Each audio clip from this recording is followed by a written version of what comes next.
Hola, buenos días, buenas tardes ya, perdón, ¿cómo están? Bien, yo también estoy bien, gracias a Dios. Vamos a continuar con nuestra serie, Conociendo a Dios, el tema El único Dios de verdad y con el título La plenitud de la deidad en Cristo. Vamos a estar viendo pues varios versículos, yo le pido que me tenga paciencia, pero es importante poder echarnos un clavado en la palabra de Dios, ¿verdad? Y poder comprobar a través de la Biblia lo que se dice sobre Jesús. El versículo base es Colosenses 2:9, si me acompaña ahí.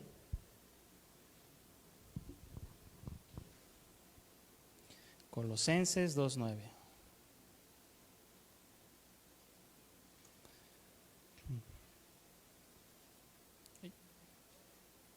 ¿Ya lo tiene?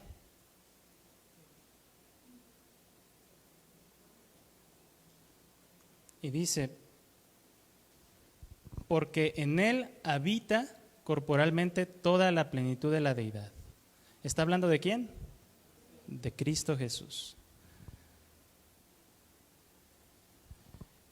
Y Dios es un Dios de verdad que siempre habla con rectitud, Él nunca miente, y lo que Él dice es cierto siempre.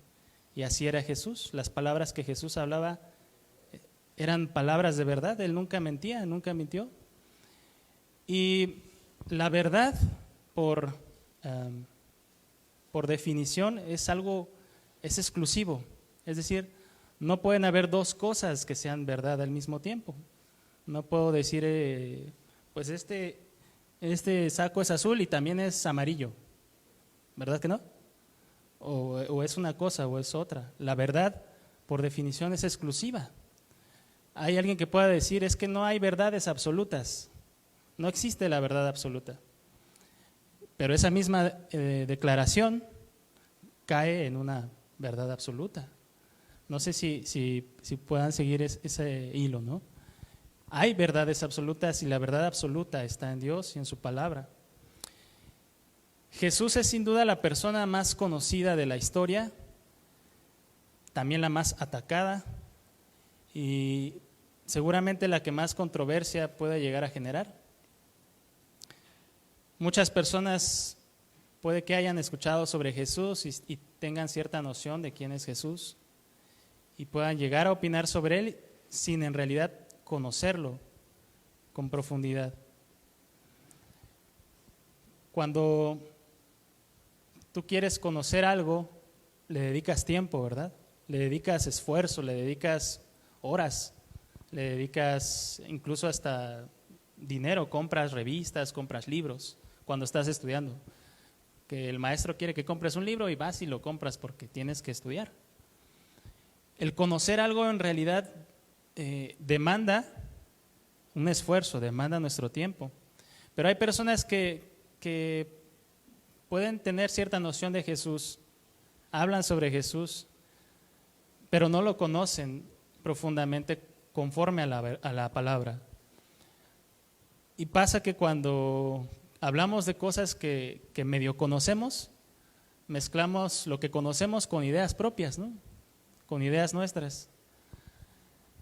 Y hay quienes creen que Jesús fue un gran maestro, un gran iluminado, una persona elevada a la conciencia 33, una cosa así. Pero es porque no conocen lo que la Biblia dice sobre Jesús, lo que Dios dice sobre Jesús. Es como si, pues no sé si les ha tocado que les preguntan de un tema que no saben y como que pues quieren opinar pero no saben cómo, ¿no? O como mi suegro y mi cuñado saben mucho de mecánica y a veces pues reparan pues, los autos y estoy ahí viendo y empiezan a platicar de las cosas del carro y pues mal me vería yo si empiezo a hablar de algo que no sé y les digo yo, no, pues la espiroqueta de la chafaldrana, ¿no? ¿Sí lo han escuchado esa frase? Yo la llegué a escuchar aquí en Guadalajara por primera vez y se me hizo muy, muy curiosa la espiroqueta de la chafaldrana, hablando de algo de mecánica. Yo trabajo en una, perdón, en una compañía que se dedica es un call center que se dedica a dar atención a empresas de Estados Unidos y solicitan gente que tenga que hablar inglés. Yo hablo inglés, me defiendo, y yo me dedico a reclutar personas que quieren aplicar para el trabajo. Y hay veces que les hablo y les digo, oye, pues tú hablas inglés, ¿quieres trabajar aquí? Y me dicen, sí. Ah, bueno, y ya les pregunto, ¿cómo te llamas? ¿Qué edad tienes? ¿Por dónde vives? Ah, ok, ¿está bien si hablamos en inglés un momento? Y varios me cuelgan en ese momento. Bien curioso porque pues me dicen que sí hablan inglés, pero a la hora de la hora no. Una vez me tocó hablar con una persona que me dijo, no, sí hablo inglés, ya le pregunté a qué se dedicaba, dónde vivía, todo eso. Y le dije, ¿está bien si hablamos en inglés un momento? No, pues que yes. Y ya le pregunté, oye, ¿dónde aprendiste inglés? Where did you learn English? Y me dijo, sí sé hablar inglés, dice. Me contesta él, ¿no? Y, ok, y le vuelvo a hablar en inglés. Yes, so. Y entonces empiezan a guachaguachear, como dicen, ¿no? Y mezclan cosas que creen que saben con lo que no saben. Y bueno, yo creo que todos tenemos algún conocimiento o, como le llaman, cierta experiencia o expertise de cosas que conocemos. Y esas cosas, pues como les comentaba, se necesita tiempo, dedicación, esfuerzo para conocerlo. Y es lo mismo con nuestro Señor Jesús. Es necesario dedicar tiempo, esfuerzo, comprar libros, gastar dinero y sobre todo un compromiso, sobre todo de rendir nuestra voluntad a su voluntad para conocerlo. A mayor rendición a la voluntad de Dios, vamos a tener un mayor conocimiento del único Dios vivo y verdadero. Es pues de suma importancia conocer a Jesús como Dios quiere que lo conozcamos. Esto es a través de su palabra. Yo le invito a que me pueda acompañar al Evangelio de Juan, capítulo 1, versículo 18. Y la Biblia nos enseña, vamos a ver 5 cosas que la Biblia nos enseña. La primera, la Biblia nos enseña que Jesús es quien nos da a conocer a Dios. Jesús es quien nos da a conocer a Dios. Juan 1:18 dice, a Dios nadie le vio jamás conocer. En el Antiguo Testamento leemos que Dios le dijo a Moisés en Éxodo 33:20, no podrás ver mi rostro porque no me verá hombre y vivirá. Se tenía la noción, la certeza de que nadie podía ver a Dios porque así lo enseñaban desde el Antiguo Testamento. También es una idea que filósofos griegos tenían presente. Y también hay un escritor romano llamado Apuleyo, qué bonito nombre, ¿no? Apuleyo del siglo II, que decía, como mucho, la humanidad puede percibir un vislumbre de Dios como cuando resplandece un relámpago. ¿Han visto relámpagos? Son rapidísimos. En una noche oscura, una fracción de segundo y otra vez la oscuridad. Él decía, podemos percibir un poquito de Dios y otra vez pues vamos a desconocer a Dios. Cuando Juan dijo que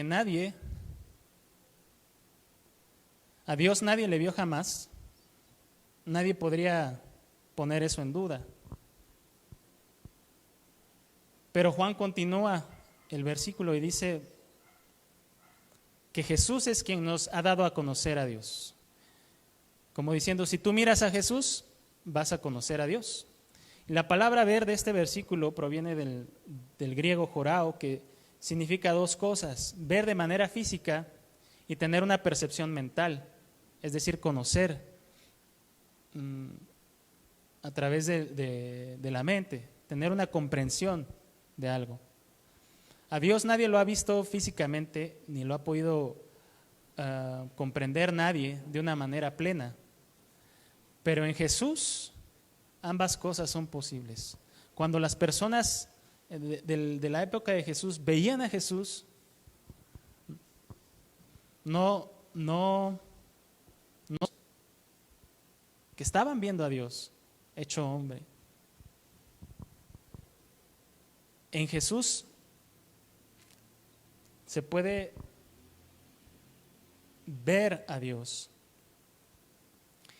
Y en este versículo vamos a desglosarlo un poco. La palabra unigénito proviene del griego monogenes y va más allá de un sentido físico. En Jesús varias cosas, las verdades son espirituales y va más allá de un sentido físico la palabra unigénito. Se relaciona con dos significados: único, en el sentido de que no existe absolutamente nadie como Él, y especialmente amado. Jesús era único y especialmente amado por el Padre. La expresión Jesús que está en el seno del Padre es un hebraísmo que quiere decir una relación íntima, la relación más íntima que pueda existir entre dos personas o entre dos seres. Es por esta eterna intimidad que Jesús es uno con el Padre en mente, carácter y ser, por lo que puede revelar a Dios a la humanidad. Jesús es quien nos revela al Padre. La frase dar a conocer, la última de este versículo, proviene de una palabra griega que significa que es exegeomai y que significa explicar detalladamente, dar a conocer, describir con cuidado, desarrollar una enseñanza o desdoblar. Es curioso, lo que está diciendo Juan aquí es: Jesús es quien nos explica detalladamente quién es Dios. Jesús es quien nos describe con cuidado quién es Dios. Jesús es quien nos, por ponerlo entre comillas, desdobla a Dios. ¿Han recibido alguna vez alguna carta que tengan que desdoblar? Va como por partes, ¿no? Abren una parte y en el principio, ¿no? Estimado señor, querido desconocido, ¿no? Y ya el texto. Y es lo que está queriendo dar a entender Juan. Jesús es quien nos da a conocer quién es Dios, quien nos permite desdoblar, por ponerlo de una manera, la carta de Dios. Si me acompañan a Juan 14:9.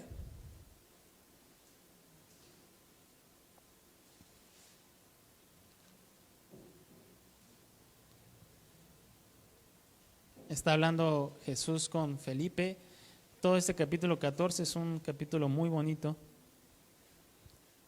pero nos vamos a centrar en una parte. Dice, Jesús le dijo: ¿tanto tiempo hace que estoy con vosotros y no me has conocido, Felipe? El que me ha visto a mí, ¿qué? Ha visto al Padre. ¿Cómo pues dices tú, muéstranos el Padre? La palabra usada aquí es la misma del versículo que leímos primero, Juan 1:18. Y seguramente cuando Juan escribió el versículo 18 del capítulo 1 tenía esta frase de Jesús en mente: el que me ha visto a mí, ha visto al Padre.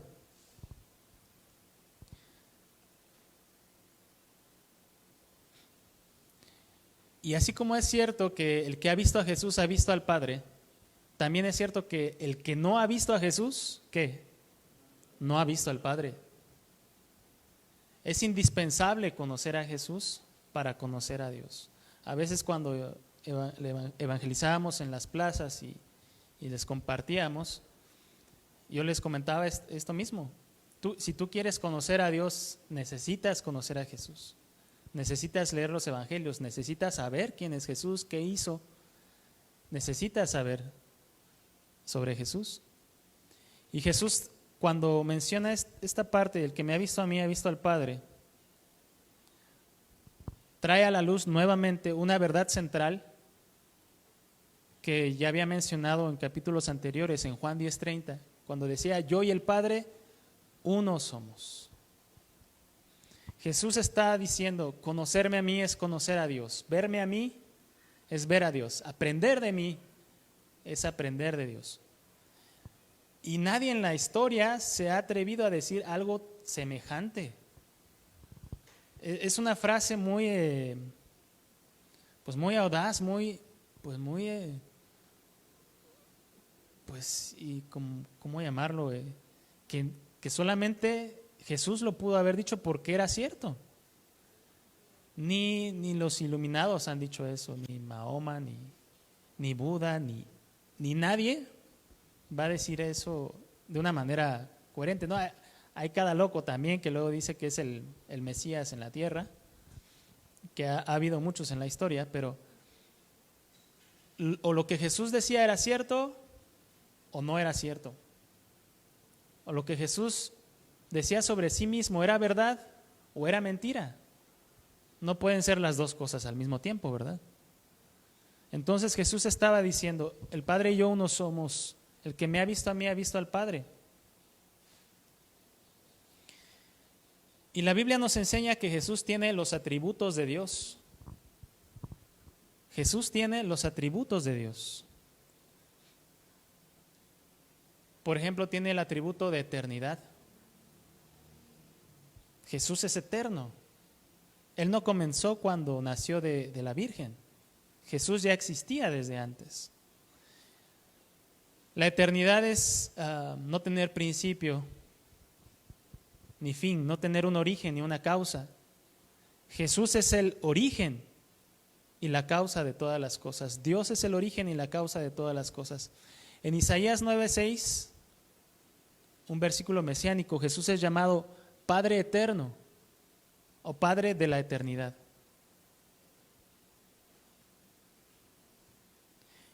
En Juan 1:1 dice, en el principio era el Verbo, y el Verbo era con Dios, y el Verbo era Dios.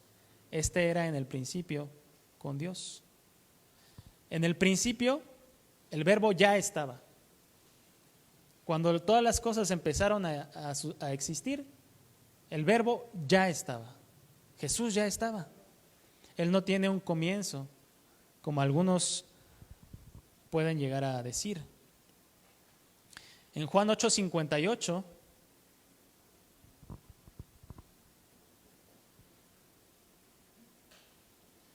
Jesús les dijo, de cierto os digo, antes que Abraham fuese, yo soy. Y luego los judíos querían apedrear a Jesús por estas palabras que dijo. En Juan 17:5 dijo Jesús, ahora pues, Padre, glorifícame tú al lado tuyo con aquella gloria que tuve contigo antes que el mundo fuese. Antes que el mundo existiese, ¿ya estaba quién? Jesús en comunión con el Padre. Otra característica, otro atributo de Dios que tiene Jesús es que es inmutable, es decir, que no puede ser cambiado o alterado en su sustancia o en su ser. En Hebreos 1:10 al 12, hablando el autor de Hebreos sobre Jesús, todo el capítulo 1 habla sobre Jesús. Retoma unos versículos de un salmo y dice, tú, oh Señor, en el principio fundaste la tierra y los cielos son obra de tus manos. Ellos perecerán, mas tú permaneces, y todos ellos se envejecerán como una vestidura, y como un vestido los envolverás y serán mudados, pero tú eres el mismo y tus años no acabarán. Hablando sobre Jesús. En Hebreos 13:8, que es el versículo más contundente en esta parte, dice, Jesucristo es el mismo ayer y hoy y por los siglos. Jesús es el mismo. También otro atributo que se ve en Jesús es la omnipotencia. Jesús demostró continuamente su poder realizando milagro tras milagro tras milagro. Una y otra vez Jesús demostraba que Él tenía poder para sanar, para levantar muertos, para dar vista a los ciegos, para hacer andar al cojo. Milagros para lo que se le presentara enfrente, para echar fuera demonios. Jesús tenía poder. Apocalipsis 1:8 dice, hablando sobre Jesús, dice: yo soy el alfa y la omega, principio y fin, dice el Señor, el que es, el que era y el que ha de venir. ¿El qué dice ahí? El Todopoderoso. Un atributo que solamente se ve en el Antiguo Testamento con Dios. En Filipenses 3:21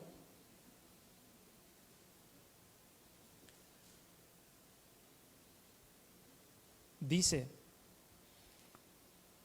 hablando sobre la segunda venida de Jesús, dice: el cual transformará el cuerpo de la humillación nuestra para que sea semejante al cuerpo de la gloria suya, por el poder con el cual puede también sujetar a sí mismo todas las cosas. Todas las cosas están sujetas ¿a quién? A Jesús. Él sujeta todas las cosas con su poder.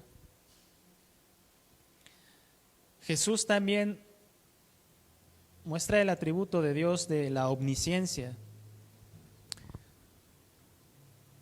En Lucas 6:8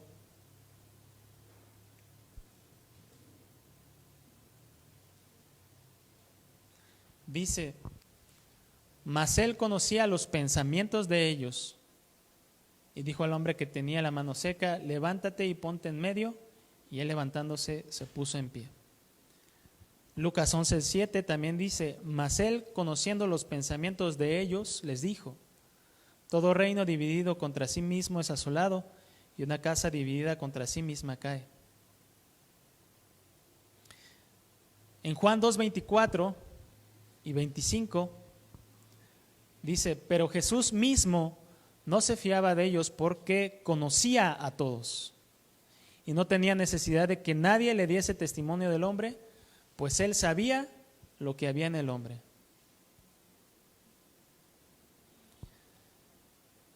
Vez tras vez en la Biblia, en los evangelios, se presenta a un Jesús que conoce cosas de los hombres que de ninguna otra manera pudiera saber si no fuera Dios, si no lo supiera todo. Cuando la mujer samaritana, ¿se acuerda que le comenta, está platicando con ella y le dice: ve, llama a tu marido y ven acá? Como curiosa la forma en la que Jesús le hace esta indicación a la mujer, y la mujer le responde: no tengo marido. Y Jesús le dice: pues esto lo has dicho bien, porque 5 maridos has tenido y el que ahora tienes no es tu marido. Esto has dicho con verdad. Jesús sabía lo que había en el corazón, en la mente de las personas con las que él se rodeaba, con las que él trataba. ¿Tú crees que Jesús conoce tus pensamientos y los deseos de tu corazón, las necesidades que tienes? Jesús conoce todo de ti, conoce todo de mí.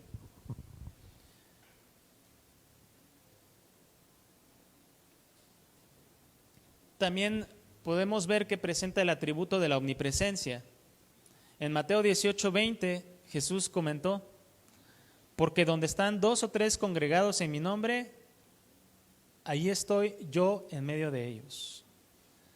En Mateo 28:19 y 20 decía: por tanto, id y haced discípulos a todas las naciones, bautizándolos en el nombre del Padre y del Hijo y del Espíritu Santo, enseñándoles que guarden todas las cosas que os he mandado. Y he aquí, yo estoy con vosotros todos los días hasta el fin del mundo. Podemos decir: no, pues Jesús está con los discípulos de Guadalajara, pero no está con los discípulos de Monterrey. No, ¿verdad? ¿Él está con quién?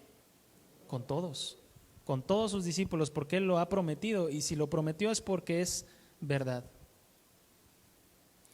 La Biblia también nos enseña que Jesús tiene características que solo Dios puede tener. Él da vida eterna. Si me acompañan a Juan 10, 27 y 28.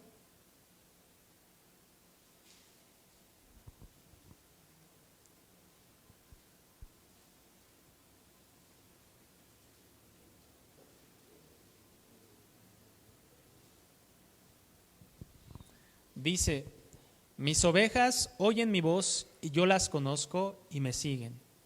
¿Y yo qué? Les doy vida eterna y no perecerán jamás, ni nadie las arrebatará de mi mano. ¿Quién es el que da vida eterna? Jesús.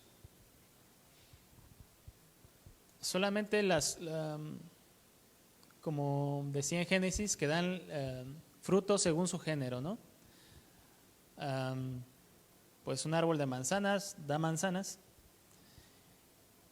y un árbol de naranjas pues da naranjas, y solamente alguien que es eterno puede dar vida eterna. Jesús es el creador de todas las cosas. Eso también lo vemos en Juan 1:3 y Juan 1:10. Dice: todas las cosas por Él fueron hechas, y sin Él nada de lo que ha sido hecho fue hecho. Todas las cosas por Jesús fueron hechas, y sin Jesús nada de lo que ha sido hecho fue hecho. Versículos más adelante dice: en el mundo estaba, y el mundo por Él fue hecho, pero el mundo no le conoció. Entonces, ¿quién creó todas las cosas? Jesús, acorde a estos versículos de Juan. ¿Quién creó el mundo? Jesús. Jesús es creador. Es Jesús también quien preserva todas las cosas. Si vamos a Hebreos 1:3, si me acompañan ahí, por favor.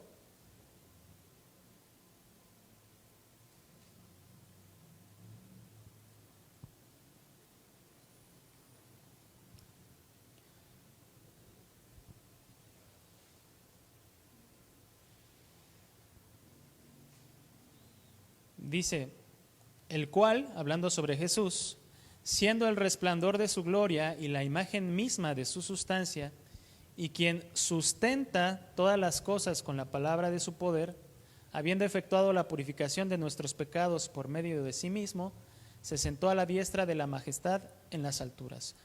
Pero ahí menciona esta parte.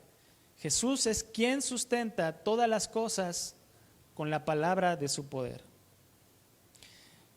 En la Nueva Traducción Viviente este versículo dice: el Hijo de Dios nos muestra el poder y la grandeza de su Padre. El Hijo de Dios es igual en todo a su Padre, y con su gran poder hace que el universo siga existiendo. ¿Quién es quien hace que el universo siga existiendo? Jesús. Jesús. Él es quien sustenta nuestras vidas. Él es el quien nos ayuda en nuestras necesidades. Él es quien está cerca de nosotros y nos ayuda en nuestra debilidad. Jesús también recibió adoración, algo que no era permitido, porque solamente Dios podía recibir adoración. En Mateo 2:11, cuando llegaron los sabios de Oriente, ¿se acuerdan, no? Que le presentaron ofrendas. Dice: y al entrar en la casa vieron al niño con su madre María, y postrándose lo adoraron. ¿Postrándose qué? Lo adoraron. Estaban adorando a un bebé a los ojos humanos, pero a los ojos espirituales estaban adorando a Dios. A Dios.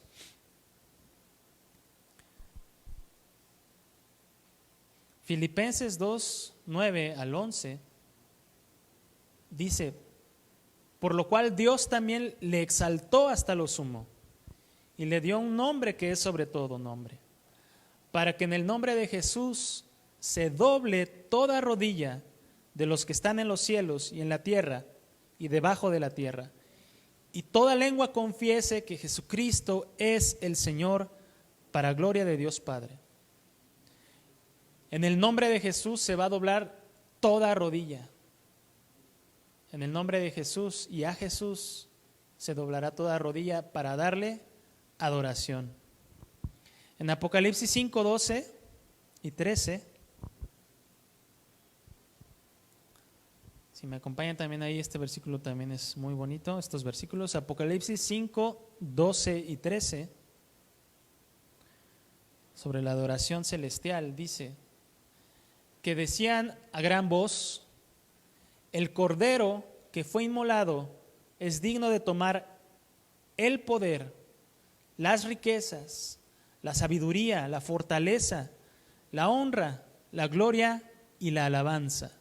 Y el versículo 13, Apocalipsis 5, y a todo lo creado que está en el cielo y sobre la tierra y debajo de la tierra y en el mar, y a todas las cosas que en ellos hay, oí decir: al que está sentado en el trono y al Cordero. ¿Quién es el Cordero?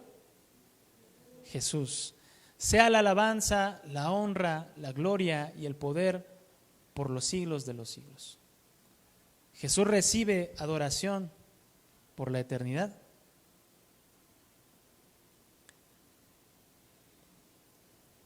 Hemos visto una y otra vez que Jesús es Dios en estos versículos, y vamos a poner atención en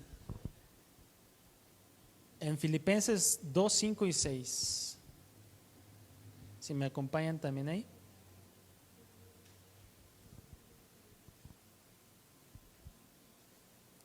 Filipenses 2, 5 y 6. Y dice: haya pues en vosotros este sentir que hubo también en Cristo Jesús, el cual, siendo en forma de Dios, no estimó que el ser igual a Dios como cosa a que aferrarse. Yo creo que no hay versículo más contundente. No estimó el ser igual a Dios como cosa a que aferrarse.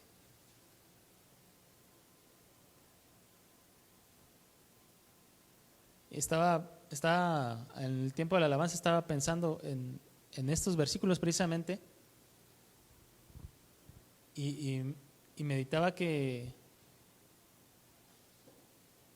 Dios decidió, lo que menciona de Filipenses 2, 2 del 5 al 8, todos estos versículos, que Dios decidió encarnarse, como dice 1 Timoteo 3:16. Dios fue manifestado en carne. Dios decidió hacerse una persona, tomar forma de un ser humano, y Él conocía todas las cosas de las personas, hasta lo más profundo de su corazón, su maldad, sus pecados, su desobediencia. Y Él, siendo santo, perfecto, puro, Él decidió habitar entre nosotros, como dice Juan. Él decidió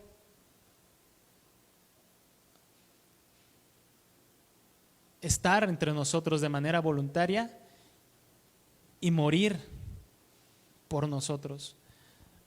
Es muy, a veces, como glorioso y tan grande, tan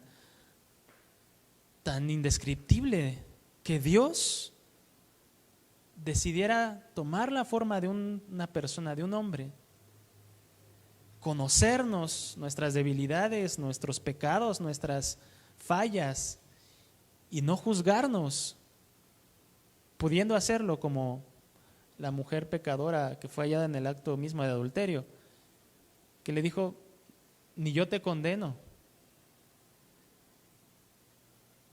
y Él voluntariamente decidir entregar su vida en una cruz por la humanidad, por ti, por mí. Eso es una verdad que escuchamos desde el principio del Evangelio, pero es una verdad que es muy profunda, que es pues lo que nos permite tener el asombro de lo que Dios ha hecho en la cruz por nosotros, ¿no? La profundidad de la obra de la cruz, del perdón de nuestros pecados, porque Él no tenía por qué haberlo hecho. El justo por los injustos.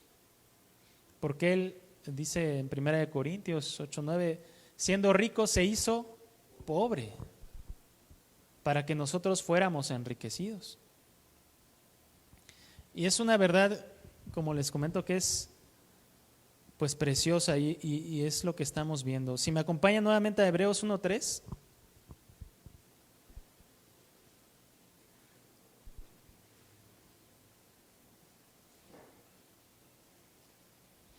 Hebreos 1:3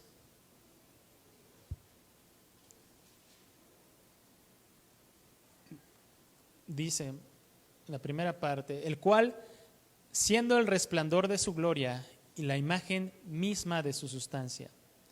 Y la palabra imagen proviene del griego carácter. Suena muy parecido a carácter, ¿verdad? Y es la única vez en todo el Nuevo Testamento que se utiliza esta palabra, carácter. Y da la idea de una impresión como sobre una moneda o un sello, en cuyo caso el sello hace una impresión que lleva la imagen que produce y viceversa. Todas las características de la imagen se corresponden respectivamente con las del instrumento que las ha producido. Jesús es la misma imagen de Dios, es el mismo carácter de Dios, es el mismo sello de Dios y tiene todas las características de Dios. Cuando el autor de Hebreos dice que Jesús es el carácter o el carácter de la misma esencia de Dios, quiere decir que es la perfecta imagen de Dios. Así como cuando vemos una impresión de algo, como cuando se imprime un texto de Word, ¿no? Cuando se manda a imprimir una hoja, y lo que sale impreso es lo mismo que tenemos en la pantalla. Así como cuando miramos una impresión sabemos cómo era lo que se mandó a imprimir, así cuando miramos a Jesús sabemos exactamente cómo es Dios. En Colosenses 2:9, el versículo base, dice, porque en Él, en Jesús, habita corporalmente toda la plenitud de la deidad. Y la palabra habitar significa alojarse permanentemente, o vivir, o existir. La palabra plenitud significa totalidad, integridad, sin que falte nada. En Jesús habita, existe, se aloja de manera permanente, corporalmente, toda la totalidad, valga la redundancia, toda la integridad, toda la plenitud de Dios. Esto es pues precioso, esto es glorioso. Es a veces difícil imaginárselo cómo llegó a suceder o cómo es. Hubieron varios reuniones de los que eran los obispos y todas las personas durante siglos que hacían sínodos y que hacían declaraciones sobre Jesús. Y hubieron, pues como ustedes saben, muchas herejías, ¿no? Que Jesús no era Dios, que Jesús fue creado por Dios, que Jesús pues no era un espíritu, que él no era corpóreo, que era imposible que lo espiritual se juntara con lo material. Un montón de doctrinas y enseñanzas, pero la Biblia es muy clara, la Biblia es muy transparente. En Jesús se aloja de manera permanente la plenitud de Dios, sin que falte nada. Y la Biblia nos enseña algo, y este es el último punto. La Biblia nos enseña que Jesús perdonaba pecados. Leía yo un libro y estaba hablando sobre los atributos de Dios en Jesús, y el autor estaba entrevistando a un teólogo, ¿no? Y le preguntaba: ¿a usted qué lo convenció de que Jesús era Dios? Y el entrevistador, esperando que le mencionara los milagros o algún prodigio que hubiera hecho Jesús, y él respondió: a mí me convenció que Jesús era Dios porque Él perdonó pecados. Y hay dos pasajes, donde se menciona que Dios perdonó pecados. Si me acompañan a Lucas 7, 47 y 48.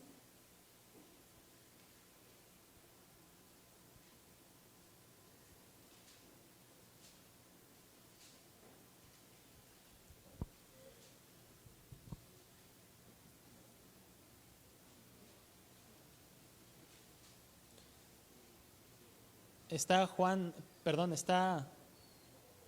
el Señor Jesús en la casa de un fariseo llamado Simón, que lo invitó a cenar. Y una mujer, menciona ahí que era pecadora, no sabemos exactamente a qué se dedicaba, pero lo podríamos suponer, empezó a besar los pies de Jesús y a regarlos con sus lágrimas. Y menciona que el fariseo, cuando vio esta situación, dijo: pues si Jesús en verdad fuera profeta o fuera alguien santo, no dejaría que le estuvieran haciendo esto, no dejaría que una pecadora le estuviera tocando los pies. Y Jesús le comenta pues ahí como una parábola, y termina diciéndole: sus muchos pecados le son perdonados, porque amó mucho. Mas aquel a quien se le perdona poco, poco ama. Y a ella le dijo: tus pecados te son perdonados. Tus pecados te son perdonados. Ciertamente, solo Dios puede perdonar pecados. ¿Por qué? Vamos a reconsiderar qué es el pecado. El pecado es no hacer la voluntad de Dios. El pecado es ofender su carácter y su santidad con las decisiones que tomamos o con las cosas que hacemos, ¿no? Pero de manera sencilla, el pecado es no hacer la voluntad de Dios. Y llega esta mujer y empieza a regar los pies de Jesús con sus lágrimas, y empieza a enjugarlos. Y algo sabía esta mujer sobre Jesús, algo intuía esta mujer sobre Jesús, que le hizo humillarse a sus pies y lavar sus pies con sus lágrimas. Y entonces viene Jesús y le dice: tus pecados te son perdonados. ¿Por qué? Porque Jesús era Dios. Esta mujer probablemente haya tenido una vida pues difícil, ¿no? Una vida pues dura, y en la que tal vez, como menciona el pasaje, era una mujer pecadora que se dedicaba pues a la labor más antigua del mundo, como dicen, ¿no? Y entonces esta mujer, con la vida que llevaba, ¿a quién estaba ofendiendo con su vida? ¿A Dios? ¿A Dios? Y entonces llega Jesús y le dice, oye, tus pecados son perdonados. Por eso es que es tan extraño para los fariseos y los judíos en aquel momento que Jesús dijera, tus pecados te son perdonados. Pero ¿por qué le dices eso? Te estás haciendo igual a Dios. Solamente Dios puede perdonar pecados.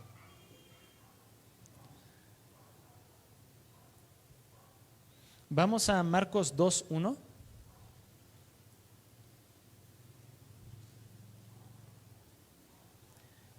Y vamos a leer este pasaje por último.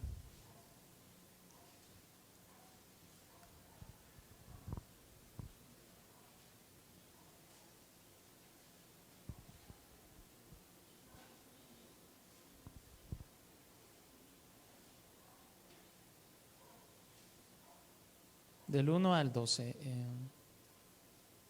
Dice, entró Jesús otra vez en Capernaum después de algunos días y se oyó que estaba en casa. E inmediatamente se juntaron muchos, de manera que ya no cabían ni aún a la puerta, y les predicaba la palabra. Entonces vinieron a él unos trayendo un paralítico que era cargado por 4. Y como no podían acercarse a él a causa de la multitud, descubrieron el techo de donde estaba y haciendo una abertura, bajaron el lecho en que yacía el paralítico. Al ver Jesús la fe de ellos, dijo al paralítico, hijo, tus pecados te son, ¿qué? Perdonados. Estaban allí sentados algunos de los escribas, los cuales cavilaban en sus corazones. ¿Por qué habla este así? Blasfemias, dice. ¿Quién puede perdonar pecados sino solo Dios? Pues precisamente. Y el versículo 8 dice, y conociendo luego Jesús en su espíritu que cavilaban de esta manera dentro de sí mismos, les dijo, ¿por qué caviláis así en vuestros corazones? ¿Qué es más fácil? ¿Decir al paralítico, tus pecados te son perdonados? ¿O decirle, levántate, toma tu lecho y anda? Pues para que sepan que el Hijo del Hombre tiene potestad en la tierra para perdonar pecados, dijo al paralítico, a ti te digo, levántate, toma tu lecho y vete a tu casa. Entonces él se levantó enseguida y tomando su lecho salió delante de todos, de manera que todos se asombraron y glorificaron a Dios diciendo, nunca hemos visto tal cosa. Qué pasaje tan precioso. Llegan unos hombres cargando a un amigo para presentárselos a Jesús. Esos sí eran pues buenos amigos, ¿no creen? Cargándole al pobre individuo que no podía ni levantarse, yo creo que no podía ni con su alma. Y alguno de ellos o todos ellos habían escuchado hablar sobre Jesús y que la manera en la que su amigo podía ser restaurado era si Jesús hacía algo por él. Entonces yo creo que se animaron unos a otros y dijeron, pues ¿qué hacemos? No, pues se lo llevamos a Jesús, hay que cargarlo. ¿Y cómo? No, pues tráete una carretilla, ¿no? O algo. Y van y llevan al amigo, quién sabe qué distancia, no dice la Biblia, qué distancia recorrieron cargando al amigo para presentarlo a Jesús. Supieron dónde estaba y lo llevaron a la casa. Y vieron y dijeron, sí, está lleno, no vamos a poder entrar. Y uno al otro le dijeron, no, pues ya venimos hasta acá, ni modo es que nos regresemos. ¿Cómo le hacemos? No, pues tú ponte a pensar. Y empiezan a tener ideas, ¿no? Ya sé, hay que llevarlo al techo, hacemos un hoyo en el techo y se lo bajamos a Jesús. Se imaginan toda esta escena, ¿no? Y ahí van los 4 cargando al amigo. Pues no sé cómo subieron las escaleras de la casa o de otra casa. ¿Quién sabe cómo le habrán hecho?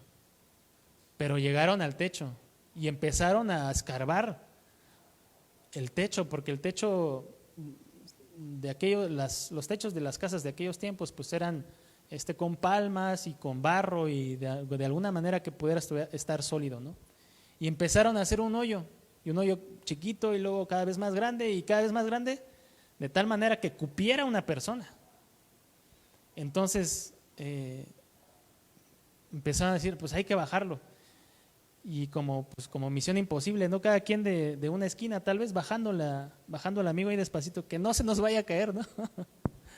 Cuidado, no se nos vaya a caer al suelo ahí encima de Jesús. Y empiezan a bajarlo de a poquito. Y el Señor pues estaba predicando, estaba enseñándoles a los que estaban ahí. Y cuando ve la escena, la situación, dice que Jesús vio la fe. ¿Ustedes creen que la fe es algo que se puede ver? ¿Sí? Jesús vio la fe de ellos. Jesús ve nuestra fe también, o nuestra poca fe o nuestra mucha fe. Y Jesús vio la fe de ellos. Y al ver la fe de ellos, le dijo al paralítico: hijo, tus pecados te son perdonados. Es curioso que no haya puesto las manos y te sano. No, lo primero que le dijo fue: tus pecados te son perdonados, porque Jesús sabía que la mayor necesidad de este hombre era el ser perdonado. Jesús no iba a perdonar, Dios no perdona a alguien que no se ha arrepentido. Decía San Agustín, pecado no confesado es pecado no perdonado. Tanto la mujer de Lucas 7, el pasaje anterior, como este hombre que estaba paralítico, ya habían tenido un proceso en su corazón de arrepentimiento, de dolor por lo que hubieran pasado, lo que hubieran vivido. Y estaban dolidos en su corazón. Y llegan ante Jesús. Y Jesús les dice: tus pecados te son perdonados. La mayor necesidad de un ser humano es el perdón de pecados.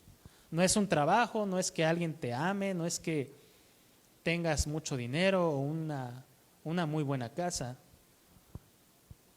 La mayor necesidad del hombre es el perdón de sus pecados. Y entonces las personas, los fariseos que estaban ahí viendo la escena, le dicen: pero lo que estás diciendo, Jesús, es una tontería, es una blasfemia. Solamente Dios puede perdonar pecados.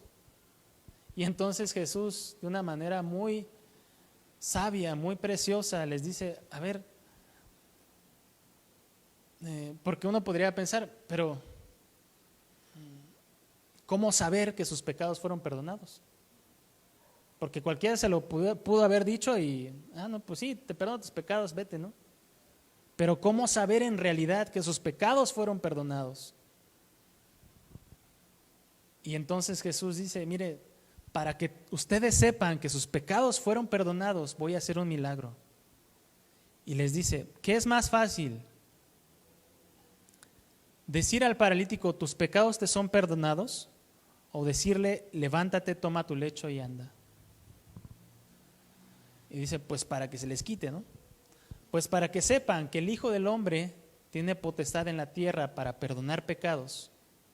A ti te digo, levántate, toma tu lecho y vete a tu casa. Y entonces el paralítico se levantó. Se levantó. Y todos los que estaban ahí se asombraron y glorificaron a Dios.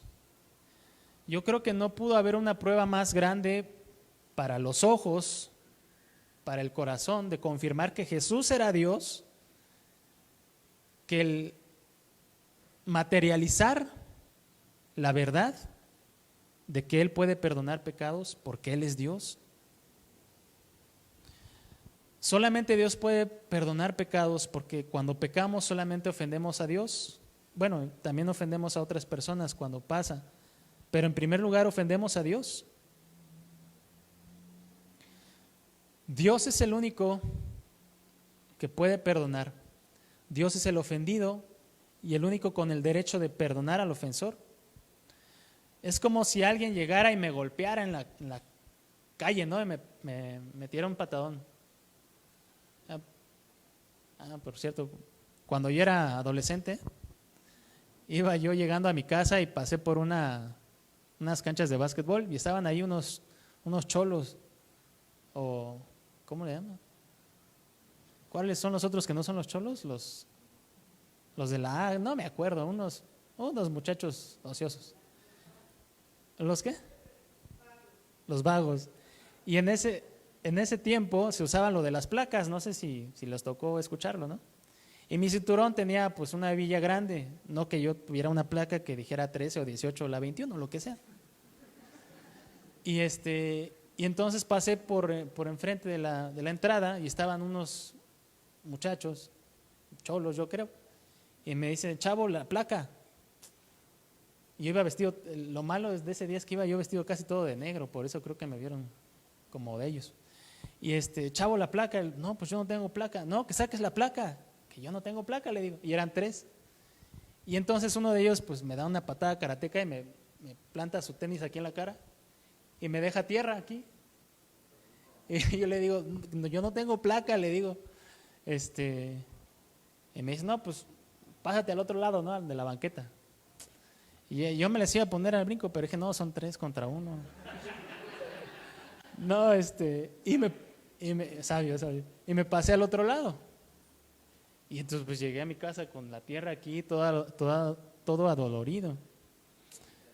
Y entonces hagan de cuenta que pues que me pegan y atrás de mí pasa uno que ve toda la escena y llega con los cholos y les dice, ¿saben qué? Yo los perdono. ¿Tiene sentido alguno? ¿Verdad que no? ¿Quién sí tenía el derecho de perdonarlos? Bueno, no, en ese momento, digo. Muy bien. En ese momento, el agraviado, ¿a quién le metieron la patada? Pues a mí. Entonces yo tenía pues el único sentido o el derecho de perdonarlos. Lo mismo pasa con Jesús. Por eso la gente se extrañaba. ¿Cómo dices tú que los vas a perdonar si tú qué tienes que ver? Y Jesús dice, yo tengo todo que ver, porque yo soy Dios. Yo tengo todo que ver, porque yo soy Dios y les puedo perdonar sus pecados. Y a ti te digo, levántate, toma tu lecho y anda. Y entonces el perdón, algo que es inmaterial, lo podemos ver materializado en un milagro. Y sorprendente, porque de ahí los fariseos pudieron haber pensado, no, pues sí, él es hijo de Dios. Sí, él es Dios. Pero no, se endurecieron más, yo creo. Jesús tenía y tiene aún todo el derecho y el poder, no solo de sanar el cuerpo, sino también el alma. Jesús es infinitamente digno de toda gloria y adoración, porque Él es el Dios que se hizo carne para acercarnos a Dios. En Cristo, en Jesús, Dios se acerca a la humanidad y en Cristo la humanidad se acerca a Dios. No había otra manera en la que los hombres pudiéramos haber sido perdonados, sino solamente a través de lo que Jesús hizo en la cruz por nosotros. Él tomó nuestro lugar en la cruz. Él cargó sobre sus hombros nuestros pecados. Dios manifestado en carne, clavado en una cruz. Dios manifestado en carne, golpeado por los soldados romanos. Dios manifestado en carne, sufriendo. Es muy grande, es una verdad muy hermosa. Dios manifestado en carne, llevando la cruz, ensangrentado, golpeado, dolido. Dios manifestado en carne, perdonando aún a los soldados romanos, diciéndole: Padre, no les tomes en cuenta estos pecados, no saben lo que hacen. Dios manifestado en carne, muriendo en nuestro lugar. Y yo, pues como les comento, me parece una verdad preciosa, gloriosa y digna de ser estudiada y meditada y profundizar en eso. Vimos varios versículos, varios puntos que nos hacen ver que Jesús es Dios, que Jesús es la imagen misma de Dios, que en Él habita, que en Él existe la plenitud de Dios de manera corporal, que Él existió desde siempre y que Él va a existir siempre. Dios manifestado en carne, que murió por ti, que murió por mí, cuando no lo merecíamos. ¿O alguien de aquí cree que merecía la sangre de Jesús?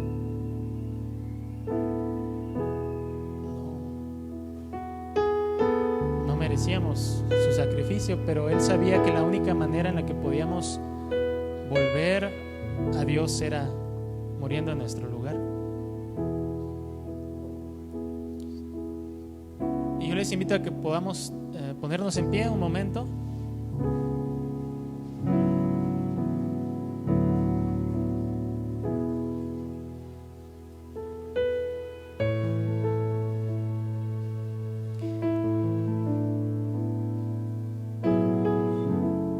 Podamos meditar en la preciosa palabra de Dios, en la preciosa palabra de Dios.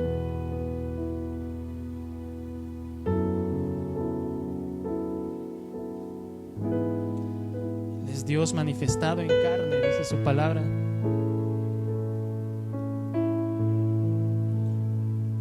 En Él habita corporalmente toda la plenitud de la deidad, dice su palabra.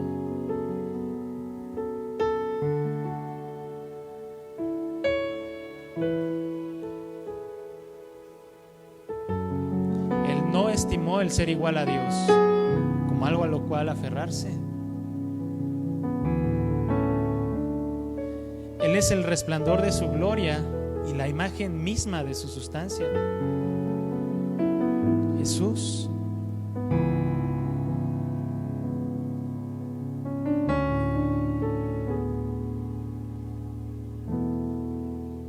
Él es el que da la vida eterna a sus ovejas y no perecerán jamás, ni nadie las arrebatará de su mano.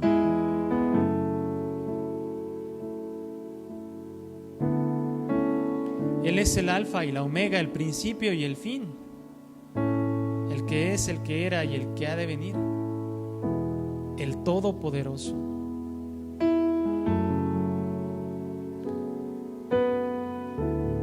Él es el mismo ayer, hoy y por los siglos. Su corazón no cambia. Si Él se dolía por la necesidad del hombre en aquellos tiempos, también lo hace hoy.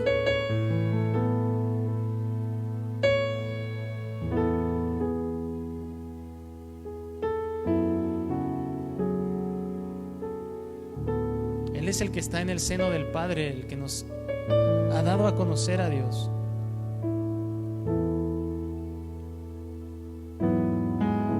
El que lo ve a Él, ve al Padre. Él es uno con el Padre. Él es eterno, Él es omnipotente, omnisciente.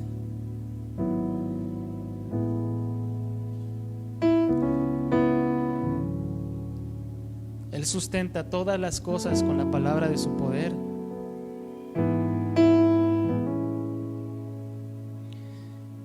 El Hijo de Dios nos muestra el poder y la grandeza de su Padre.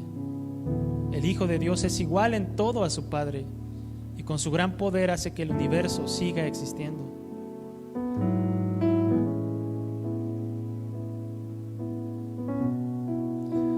Por lo cual Dios también le exaltó hasta lo sumo y le dio un nombre que es sobre todo nombre, para que en el nombre de Jesús se doble toda rodilla de los que están en los cielos y en la tierra y debajo de la tierra, y toda lengua confiese que Jesucristo es el Señor, para gloria de Dios Padre.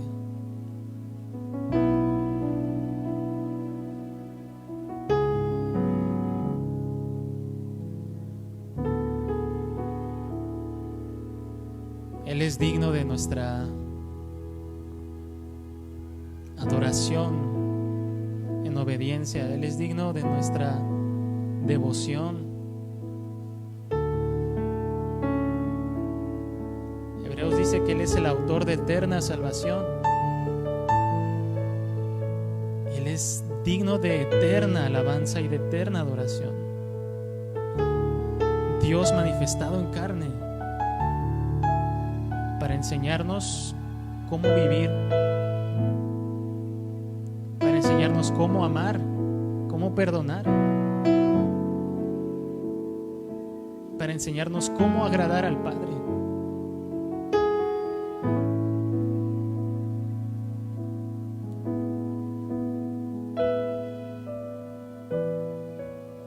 A Él es al quien tenemos que imitar siempre. A Él debemos imitar en todo momento y seguir sus pisadas.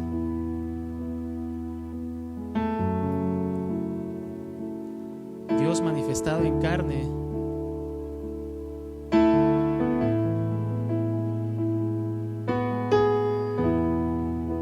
muriendo en nuestro lugar.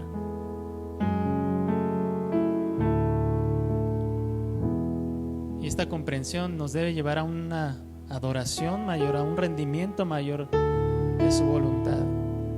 Esta verdad tan grande nos debe llevar a anhelarlo más, a amarlo más, a querer estar con Él más, a vivir agradecidos eternamente con Él. Porque Dios se hizo carne. Dios fue manifestado en carne para llevar sobre sus hombros nuestros pecados. Digno es el Cordero de Dios.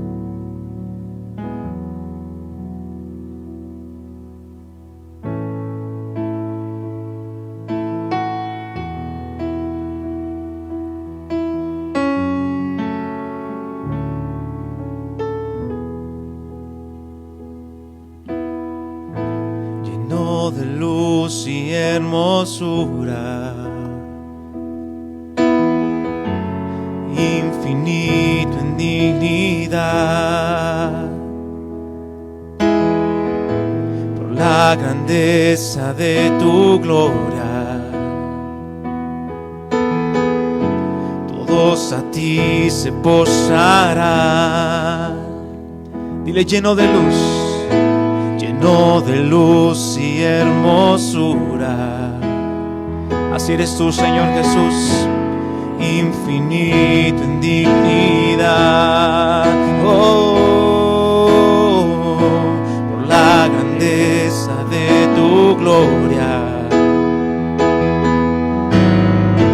todos en ti se posarán.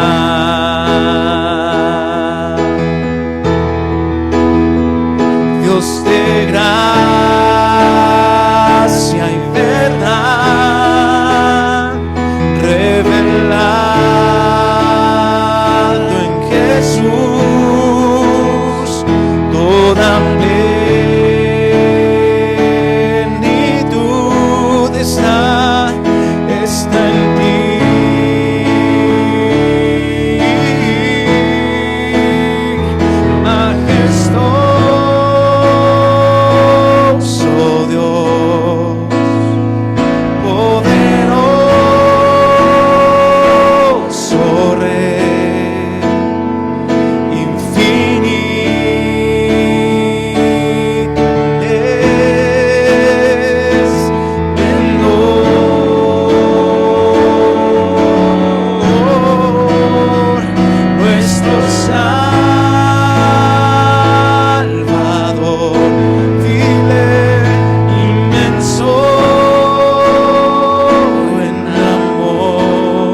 Jesús.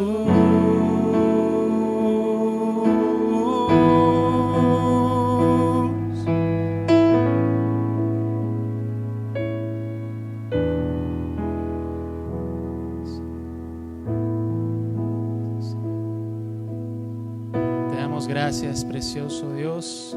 Te damos gracias por el amor tan incomparable que tú nos has mostrado, Señor. Gracias porque tú te hiciste hombre, porque tú siendo Dios te manifestaste en carne para llevarnos al Padre, para cambiar nuestra eternidad, para transformar nuestras vidas y hacernos hijos tuyos. Gracias te damos, Señor. Precioso eres, Señor. Gracias, Señor. Amén. Démosle un aplauso fuerte a nuestro Dios.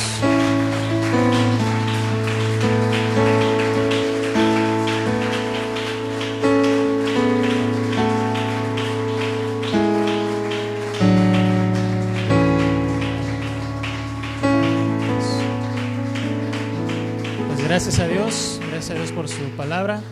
Somos despedidos. Que Dios les guarde y les bendiga.